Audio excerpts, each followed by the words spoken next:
Oke, bismillahirrahmanirrahim. Assalamualaikum warahmatullahi wabarakatuh. In this videos, I will explain about Phrase Language Teaching Methods or EFL. In this video, I will discuss three methods. The first is the grammar translations method.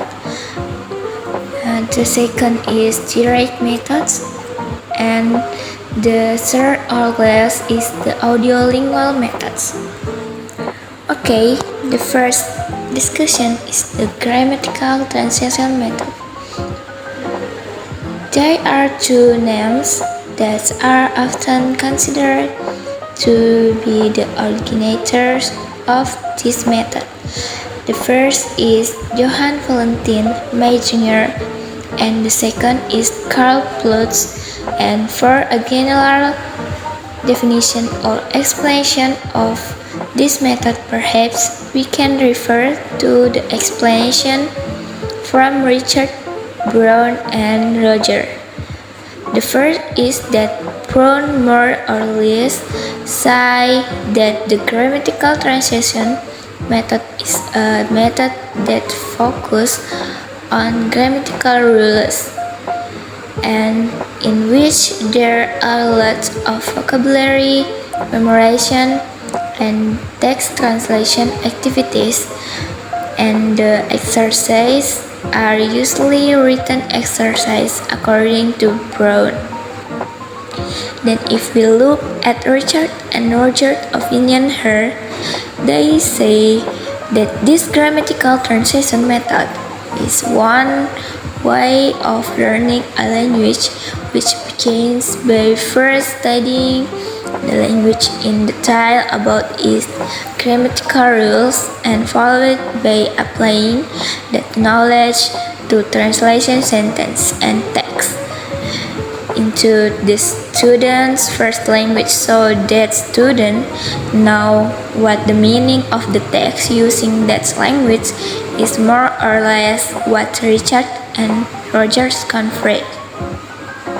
So, from these two understandings conveyed by Brown, Richard, and Roger, we can see that they both agree that the grammar translation method is a learning method that focuses on the grammar of the target language and also focus on translation activities from target language text to the first language. The principle of learning is more or less like that.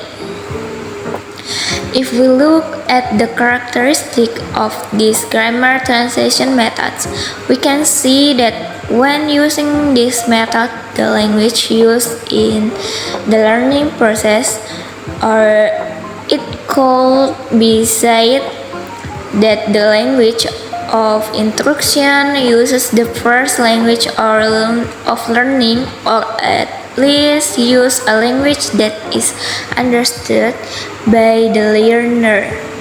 For example, a teacher who teaches language English in Indonesia, for example, when he uses this method, he does not directly use English as the medium of instruction or the only main language in the class, but the teacher uses Indonesian as the medium of instruction in the class.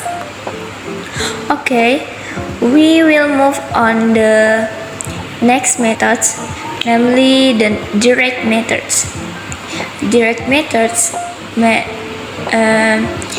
was developed by Maximilian Berlitz at the end of the 19th century. This method was a reaction to dissatisfaction with the grammar translation method, which was considered to focus on the language and not on language skill. Meanwhile, the direct method assumes that for each language learners must be invited to think directly in the French language so if we look at the characteristic of this direct method, the first thing is that learning is carried out directly using a right target language. For example, if we teach Indonesian to foreign speakers, then from the first meeting, the language we use in class include the language of instruction, directly use Indonesian as the language that we be studied by students. In other words, for the next character, the use of this direct method is translation or translating activities are very minimized.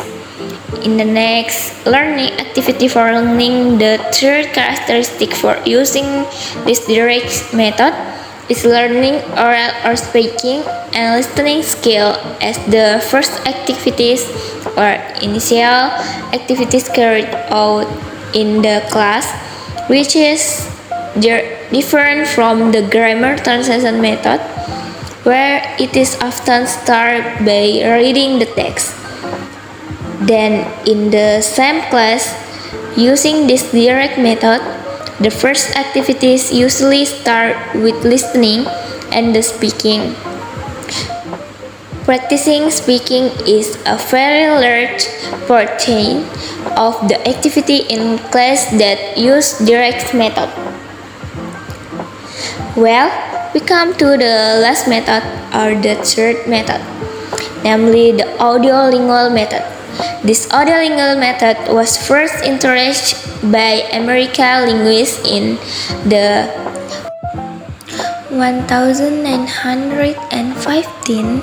This method has the principle that language is originally a system of sound used for communication, while writing is considered a derivative system for record spoken language.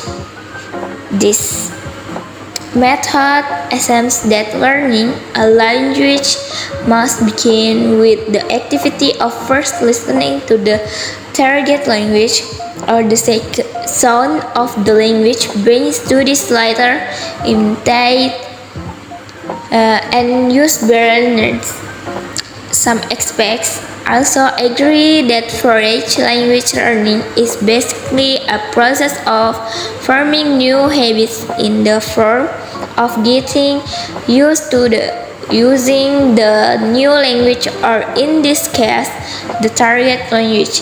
This view is also one of the best of this method.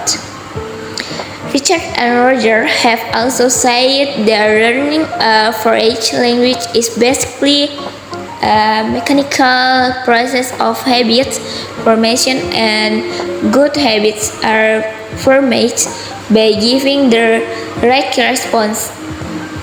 Therefore, usually correct habit formation is done by practicing dialogue and repeating it consecutively until the learning becomes accustomed to using it.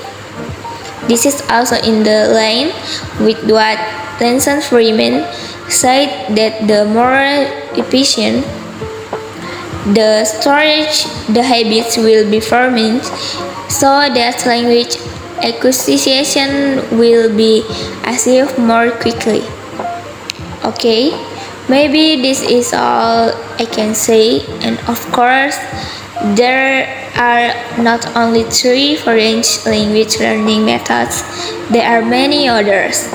So if there are wrong words of language, that thank you for watching my video.